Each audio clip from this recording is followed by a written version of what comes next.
तो उस माँ के सपने को पूरा करना जिसकी आंखें बूढ़ी हो रही हैं आपके सिलेक्शन के इंतजार में। चलिए पहला सवाल आपके सामने, मैं आपके सामने महत्वपूर्ण जो अनुच्छेद है वो आपको पढ़ाने वाला हूं। इसके अंदर हो सकता है आपको आते होंगे, हो सकता है आप कुछ नया सीखेंगे, कुल मिलाकर आपका रिवीजन यहां पर होने वाला है। देखिए अनुच्छेद भाग 1 की बात को दोस्तों आपसे, जो भाग 1 है, अगर पूछे आपसे इस आर्टिकल भाग 1 का जो आर्टिकल नंबर 1 है, ये हमारे लिए महत्वपूर्ण है कि भारत दोस्तों इसमें कितने राज्य हैं और कितने यूटी हैं, ये सब इसके अंदर लिखा है। तो 28 राज्य और 8 यूटी जो है ये भारत के अंदर है, ये आपको दोस्तों पता होना चाहिए। 28 राज्य 8 यूटी, और ये अनुच्छेद कौन सा, अनुच्छेद दोस्तों 1 है। अनुच्छेद 1 से 4 तक ध्यान रखिएगा, ये भाग 1 के अंदर उल्लेख है, इसमें नए राज्यों का गठन भी है दोस्तों, राज्यों की सीमा में परिवर्तन भी इसके अंदर है, ये सब इसके अंदर भाग 1 के अंदर लिखे हुए हैं। तो भाग 1 आर्टिकल 1 थोड़ा ध्यान रखिएगा,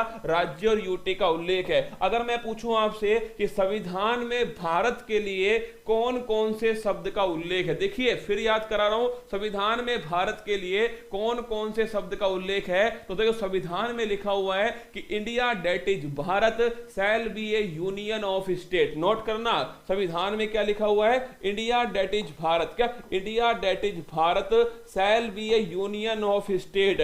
3 वर्ड काम के हैं कि इंडिया जो भारत है, क्या इंडिया जो भारत है वो दोस्तों क्या है, वो यूनियन ऑफ स्टेट है, ये भी आपको ध्यान रखना है। तो संविधान में हिंदुस्तान शब्द का उल्लेख नहीं है, इंडिया और भारत का उल्लेख है, और भारत दोस्तों क्या है, एक यूनियन ऑफ स्टेट है, ये भी आपको ध्यान रखना है। भाग 2 की बात को दोस्तों आपसे, नागरिकता संबंधित जो प्रावधान है, जो प्रोविंस है, ये किसके अंदर दोस्तों, ये भाग 2 के अंदर है। और अगर मैं पूछूं आपसे ये नागरिकता जो है आर्टिकल कहां से, आर्टिकल 5 से 11, ये भी ध्यान रखिएगा। अगर पूछा जाए आपसे कि ये जो भाग है ये कब दोस्तों लागू हुआ, देखिए अधिकांश भाग दोस्तों संविधान जब लागू हुआ था ना 26 जनवरी 1950 को, तब ही लागू हुए थे। लेकिन दोस्तों अगर मैं पूछूं आपसे ये नागरिकता वाला जो भाग है ये 26 नवंबर 1949 जब संविधान बनकर तैयार हुआ तभी से दोस्तों लागू हुए। तो ये भी परीक्षा में आता है, निम्न में से कौन सा भाग संविधान के बनने की तारीख से लागू हो गया, तो ध्यान रखिएगा वो आपके नागरिकता सिटीजनशिप है। और अगर पूछा जाए आपसे भाग 1 आर्टिकल 1 से 4 ध्यान रखिए, भाग 2 दोस्तों नागरिकता आर्टिकल 5 से 11 ध्यान रखिए। आगे देखिए आर्टिकल 14, अति महत्वपूर्ण क्वेश्चन है, पीडीएफ मिल जाएगी, नहीं मिलेगी पीडीएफ, है ना, नोट करना है तो नोट कर लेना। भाग 14 आर्टिकल 14 की बात तो दोस्तों आपसे अगर पूछे आर्टिकल 14 में क्या है, तो ध्यान रखिए विधि का शासन है। सीधा सवाल क्वेश्चन में आएगा, विधि का शासन जो है दोस्तों, रूल ऑफ लॉ, क्या रूल ऑफ लॉ ये किसके अंदर है, ये दोस्तों ध्यान रखिएगा आर्टिकल 14 में है। अगर पूछूं आपसे विधि के समक्ष समानता, क्या विधि के समक्ष समानता और विधियों का समान संरक्षण, ये भी किसके अंदर लिखा हुआ है, ये भी दोस्तों ध्यान रखिएगा आर्टिकल 14 के अंदर लिखा हुआ है कि कानून के समक्ष सभी समान है और विधियों का समान संरक्षण जो है, समान परिस्थिति में सभी के साथ में समान व्यवहार किया जाएगा। तो विधियों का समान दोस्तों आपके संरक्षण, ये तीनों की तीनों जो वर्ड है ये आर्टिकल 14 के अंदर लिखे हैं। अगर मैं पूछूं आपसे ये रूल ऑफ लॉ किसने दिया, कौन बताए, कमेंट बॉक्स में बताइए कि जो रूल ऑफ लॉ है ये किसके द्वारा दिया गया, कमेंट बॉक्स में छापिएगा। कभी भाग की जो बात है दोस्तों, भाग 1 2 3 क्या लिखा हुआ है, इनकी अलग से बात करेंगे ना, अभी केवल आर्टिकल की बात कर रहा हूं। तो भाग दोस्तों अनुच्छेद 14 के अंदर विधि का शासन, रूल ऑफ लॉ, इसके अलावा विधियों के समक्ष समानता और विधियों का समान संरक्षण, ये सब किसके अंदर है, आर्टिकल 14 के अंदर है। और अगर मैं पूछूं आपसे ये विधि का शासन जो वर्ड है ये किसके द्वारा, डायसी लिख लो, अरे देश नहीं पूछा मैंने, व्यक्ति का नाम पूछा है। तो अगर आपसे पूछे विधि का शासन जो शब्द है किसके द्वारा दिया गया, डायसी के द्वारा दिया गया, ये थोड़ा ध्यान रखना। अरे सवाल इंपॉर्टेंट है इसलिए लिखवा रहा हूं। अंबेडकर भी गलत आंसर है, इंग्लैंड भी गलत आंसर है, जर्मनी भी गलत आंसर है, डाइसी लिख लो, नाम ध्यान रखना, डाइसी ने दोस्तों रूल ऑफ लॉ दिया था।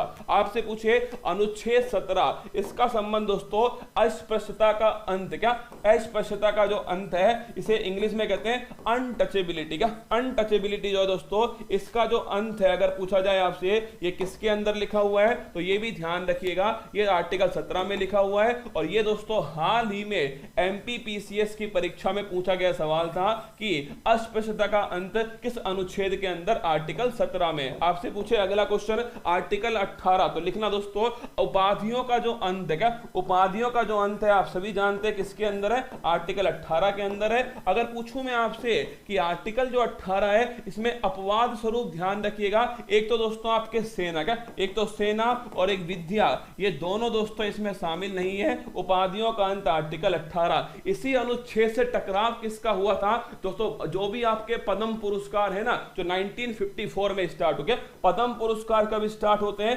1954 में स्टार्ट हुए। जैसे दोस्तों भारत का सर्वोच्च सम्मान भारत रत्न पुरस्कार, पद्म विभूषण, पद्म भूषण, पद्म श्री, ये सब कब स्टार्ट हुए, 1954। बाद में दोस्तों इन्हें बंद किया, क्यों बंद किया कि ये किसके उल्लंघन है, ये दोस्तों आपके आर्टिकल 18 का उल्लंघन है। फिर आपके जो हमारे दोस्तों हाई कोर्ट और सुप्रीम कोर्ट है उन्होंने कहा कि ऐसा कुछ नहीं है, उपाधि और सम्मान में अलग अलग अंतर है, इसीलिए दोस्तों वापस स्टार्ट होते हैं। तो अगर पूछे आपसे आर्टिकल 18 उपाधियों का अंत है। आर्टिकल जो 19 दोस्तों अगर पूछा जाए आपसे 19(1)(a), ये हमारे लिए बड़ा महत्वपूर्ण है, विचार और अभिव्यक्ति, इसकी दोस्तों जो फ्रीडम है ये किसके अंदर लिखी हुई है, ये ध्यान रखिएगा। ये आर्टिकल दोस्तों 17 आर्टिकल 19(1) के अंदर है, विचार और अभिव्यक्ति की स्वतंत्रता। देखिए आर्टिकल 14 से 18 जो है दोस्तों ये समानता का अधिकार, कौन सा अधिकार है, समानता का अधिकार, 14 से 18। 19 से दोस्तों ध्यान रखिएगा, 19 से जो आपके 22 है ये है आपके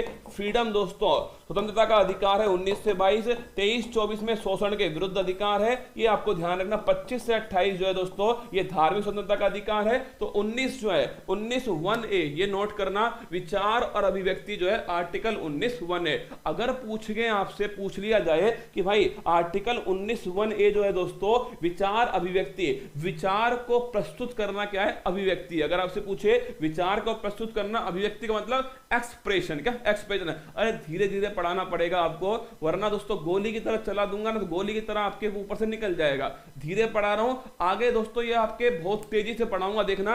अभी अंत में 5 मिनट में सारे रिवाइज कराऊंगा, देखना आप सभी ना। विचार अभिव्यक्ति आर्टिकल 19(1)(a। अगर पूछे प्रेस की जो फ्रीडम है ये किस आर्टिकल के अंदर है, ये भी आर्टिकल 19(1) के अंदर है, प्रेस की फ्रीडम। अगर मैं पूछूं आपसे बोलने का अधिकार किसमें, तो बोलने का अधिकार भी इसी में, और चुप रहने का अधिकार भी किसमें, चुप रहने का जो अधिकार है वो भी दोस्तों ध्यान रखिएगा, वो भी इसी के अंदर लिखा हुआ है आर्टिकल 19(1)(a) के अंदर। आर्टिकल 23 छापिए, अगर पूछे आपसे आर्टिकल 23 में क्या लिखा हुआ है तो ध्यान रखिएगा, बेगार प्रथा। क्या बेगार प्रथा दोस्तों, इसके साथ में आर्टिकल 23 के अंदर मानव अंगों की तस्करी, मानव अंगों की तस्करी जो है इसे रोका गया, किसके अंदर, इसे रोका गया दोस्तों आर्टिकल 23 के अंदर। और ये यूपीएससी के द्वारा इस सवाल को पूछा गया कि मानव अंगों की तस्करी पर रोक किस अनुच्छेद के अंदर है, आर्टिकल 23 के अंदर है। बेगार प्रथा, बलात् श्रम और मानव अंगों की तस्करी पर रोक, ये ध्यान रखिए आर्टिकल 23 है। तो अगर दोस्तों पति अगर चुप रहता है तो उसके पास में आर्टिकल कौन सा है, आर्टिकल 19(1)(a। वो अपनी पत्नी से कह सकता है कि मेरे पास में आर्टिकल 19(1)(a चुप रहने का अधिकार। पत्नी कहेगी मेरे पास भी आर्टिकल 19(1) है बोलने का अधिकार। बांके बिहारी लाल की जय। अब लिखिए 24 में क्या है, 24 में दोस्तों ध्यान रखिएगा, जो बच्चे हैं उनसे खतरनाक जो काम है, क्या खतरनाक स्थानों पर जो काम होते हैं दोस्तों उन पर रोक किस करें, उन पर रोक आर्टिकल 24 के अंदर ध्यान रखिए। खतरनाक स्थानों पर कार्य से जो रोक है वो इसी के अंदर लिखा हुआ है। ये दोनों आर्टिकल शोषण के विरुद्ध दोस्तों अधिकार से संबंधित हैं। आर्टिकल 25 में दोस्तों लिखिएगा, आपसे पूछे व्यक्तिगत धार्मिक स्वतंत्रता का जो अधिकार है, व्यक्तिगत धार्मिक स्वतंत्रता का जो अधिकार है, अगर पूछे कहां लिखा हुआ है, ये आर्टिकल 25 में लिखा हुआ है। मतलब व्यक्ति कोई सा भी धर्म दोस्तों अपना सकता है, कोई भी उसे दोस्तों समस्या नहीं है, कोई सा धर्म व्यक्ति अपनाए दोस्तों, उसका प्रचार प्रसार करे, कुछ भी करे वो अपने धर्म से, वो एकदम फ्री है, राज्य उसमें हस्तक्षेप नहीं करेगा। ये भारत के अंदर ध्यान रखिए आर्टिकल 25 के अंदर है व्यक्तिगत धार्मिक स्वतंत्रता का अधिकार। लेकिन धर्मांतरण दोस्तों ध्यान रखिएगा, धर्मांतरण करना ये गलत नहीं है ना, लेकिन धर्मांतरण करवाना, नोट करना, अगर पूछे आपसे धर्मांतरण करवाना, ये दोस्तों ध्यान रखिए ये गलत है, ये आर्टिकल 25 के खिलाफ है, इसे भी आपको छाप के रखना है। धर्म को चेंज करवाना ये दोस्तों गलत, क्या ये गलत है धर्म को चेंज करवाना, लेकिन खुद अगर मैं चाहूं तो कोई धर्म चेंज करना चाहूं तो मैं कर सकता हूं ना, ये यहां पर लिखा हुआ है आर्टिकल 25 के अंदर। आर्टिकल 27 लिखना दोस्तों, अगर पूछे दोस्तों आर्टिकल 27 में क्या है, कोई टैक्स नहीं लगेगा, क्या धर्म संबंधित कोई भी टैक्स आरोपित नहीं होगा, ये आर्टिकल 27 के अंदर लिखा हुआ है। आर्टिकल 32 जिसे दोस्तों डॉक्टर भीमराव अंबेडकर, डॉक्टर भीमराव जो अंबेडकर हैं, इनके द्वारा इसे संविधान की आत्मा, क्या संविधान की आत्मा कहा गया था। और मैं अगर पूछूं आपसे इस आर्टिकल में क्या लिखा हुआ है कि अगर आपके मौलिक अधिकारों का उल्लंघन होता है, क्या मौलिक अधिकारों का उल्लंघन होता है तो आप कहां जा सकते हो, सुप्रीम कोर्ट। दोस्तों सुप्रीम कोर्ट आपको गारंटी देता है, मौलिक अधिकारों के संरक्षण की गारंटी सुप्रीम कोर्ट देता है। कौन से अनुच्छेद के द्वारा, आर्टिकल 32 के द्वारा। और इसी आर्टिकल को दोस्तों ध्यान रखिएगा, संवैधानिक उपचारों का जो अधिकार है वो दोस्तों कहा जाता है संवैधानिक उपचारों का अधिकार। लेकिन अगर मैं पूछूं आपसे इसके द्वारा आप कहां जा सकते हो, सीधा सुप्रीम कोर्ट। ध्यान रखिएगा आर्टिकल 32 के द्वारा हाई कोर्ट में नहीं, आर्टिकल 32 के द्वारा सुप्रीम कोर्ट है। सुप्रीम कोर्ट दोस्तों 5 प्रकार की रिट जो है वो जारी करेगा इसी आर्टिकल के द्वारा। एक तो बंदी प्रत्यक्षीकरण करेगा, एक ध्यान रखिएगा आप सभी, एक दोस्तों आपके परमादेश करेगा, एक दोस्तों ध्यान रखिएगा अधिकार प्रक्षा करेगा, एक उत्प्रेषण करेगा और एक दोस्तों ध्यान रखिएगा प्रतिषेध करेगा। तो एक तो उत्प्रेषण हो गई, एक दोस्तों प्रतिषेध हो गया, एक बंदी प्रत्यक्षीकरण हो गया, एक दोस्तों आपके परमादेश है, एक अधिकार प्रक्षा। ये पांचों की पांचों आर्टिकल आपके ध्यान के पांचों के पांचों जो रिट है, ये रिट कौन जारी करता है, सुप्रीम कोर्ट करता है, आर्टिकल 32 के द्वारा जारी होती है। ये सभी ध्यान रखना, संविधान की आत्मा डॉक्टर भीमराव अंबेडकर द्वारा इसे कहा गया संवैधानिक उपचारों का अधिकार। आर्टिकल 36 है दोस्तों, डीपीएसपी वाला जो भाग है ना, जो आपके भाग 4 है, जो अनुच्छेद 36 से दोस्तों 51 के बीच में डीपीएसपी वाला जो भाग है, ये ध्यान रखिए न्यायालय में प्रवर्तनीय नहीं होगा।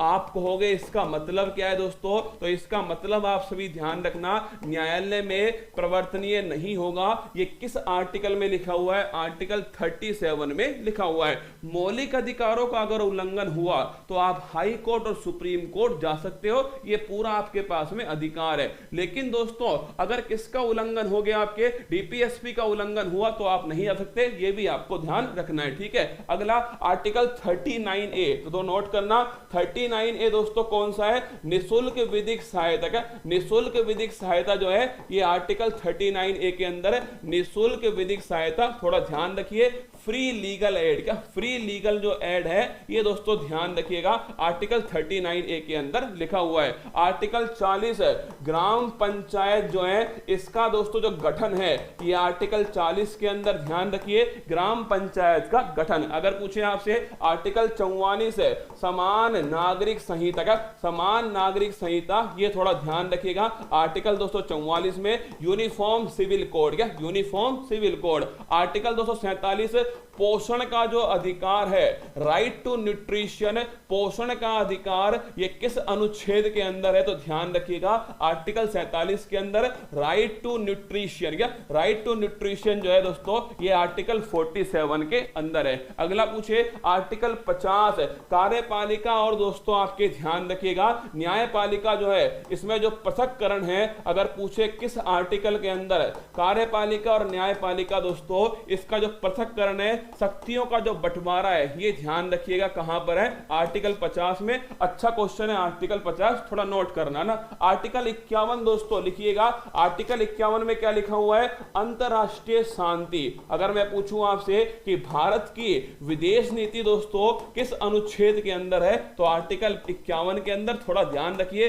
डीपीएसपी का अंतिम article, article 51A, fundamental duty दोस्तों, मौलिक कर्तव्य, कौन सी समिति? सरदार स्वर्ण सिंह, क्या सरदार स्वर्ण सिंह समिति। अगर पूछे आपसे कितने शामिल हुए, 10 शामिल हुए।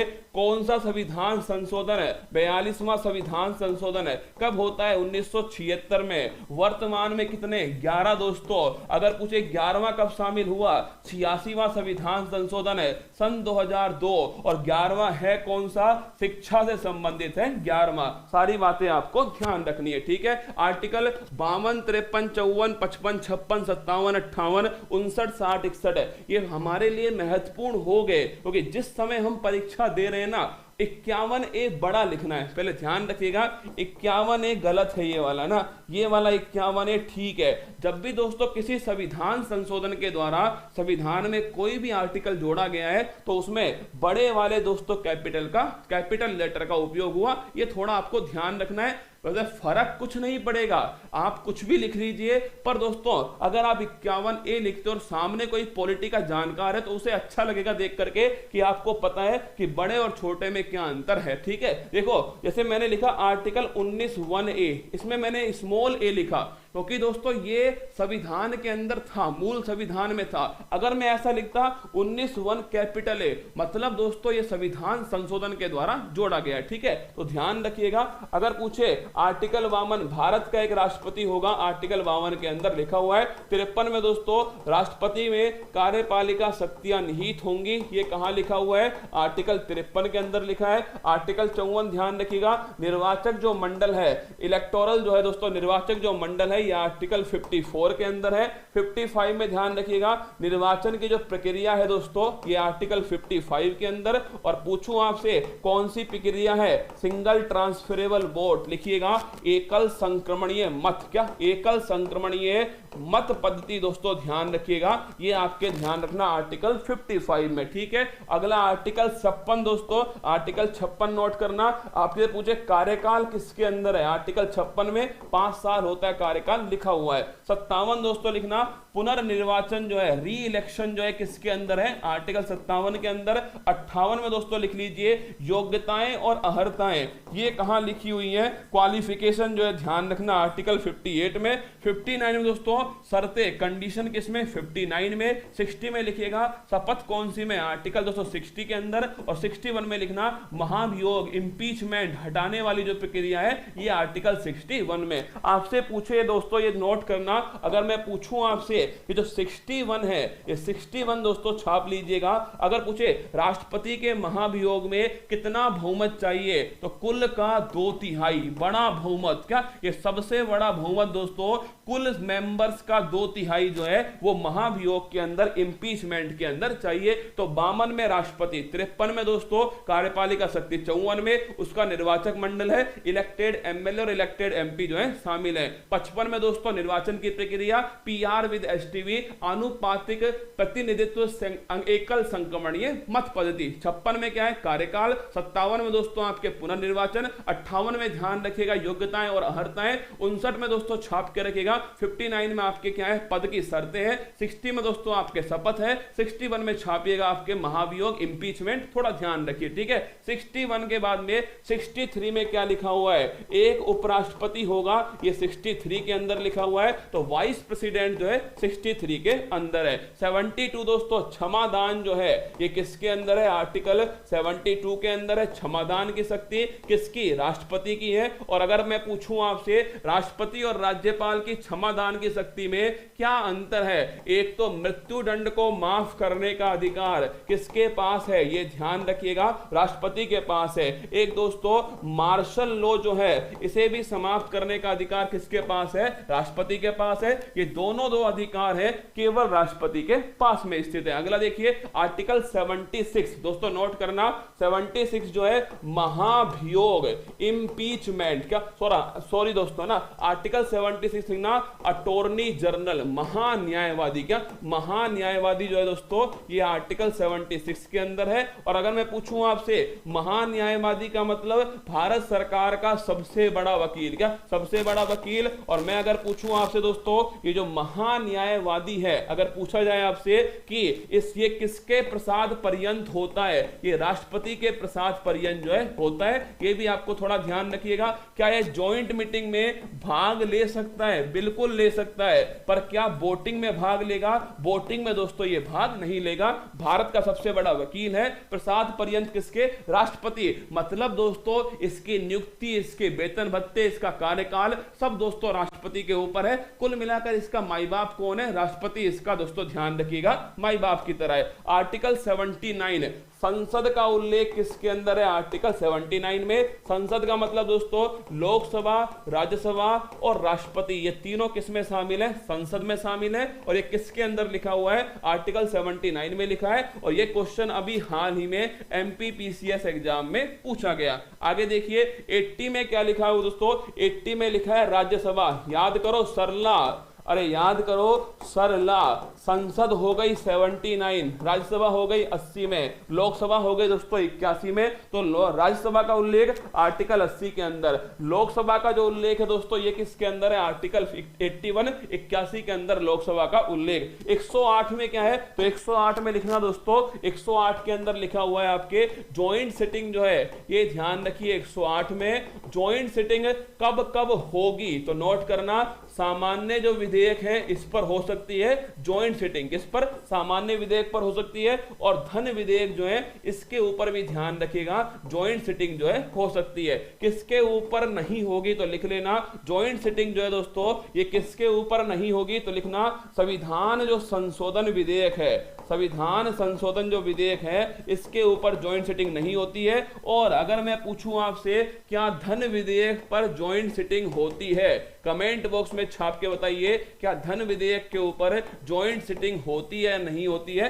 कमेंट बॉक्स में छाप दीजिए। अब तक अगर पूछे कितनी बार हो चुकी है? 3 बार हो चुकी है। कौन इसको बुलाता है? राष्ट्रपति दोस्तों इसको बुलाता है। और कौन इसका हेड होता है? लोकसभा का जो स्पीकर है वो इसका हेड होता है। कमेंट बॉक्स में छाप के बताइए मुझे कि जो धन विधेयक है, अगर पूछा जाए आपसे धन विधेयक दोस्तों आपसे पूछे कि ज्वाइंट सिटिंग धन विधेयक पर होती है या नहीं होती है, कमेंट बॉक्स में छापिए नहीं होती। ये ध्यान रखना, ज्वाइंट सिटिंग दोस्तों धन विधेयक पर और संविधान संशोधन विधेयक पर नहीं होती है। इस बात को छाप के रखिए ना। ज्वाइंट सिटिंग सामान्य विधेयक के ऊपर हो सकती है, धन विधेयक और संविधान संशोधन विधेयक पर नहीं होती। छाप के रखिए। लोकसभा स्पीकर इसका हेड होता है। और एक बात और लिख लेना, उपराष्ट्रपति जो है दोस्तों वो इसमें भाग नहीं ले सकता। ये भी आपको थोड़ा छाप के रखना है। आर्टिकल 21 रह गया शायद, वो भी लिख लीजिए। आर्टिकल जो 21 है ना, आर्टिकल 21 लिखिएगा।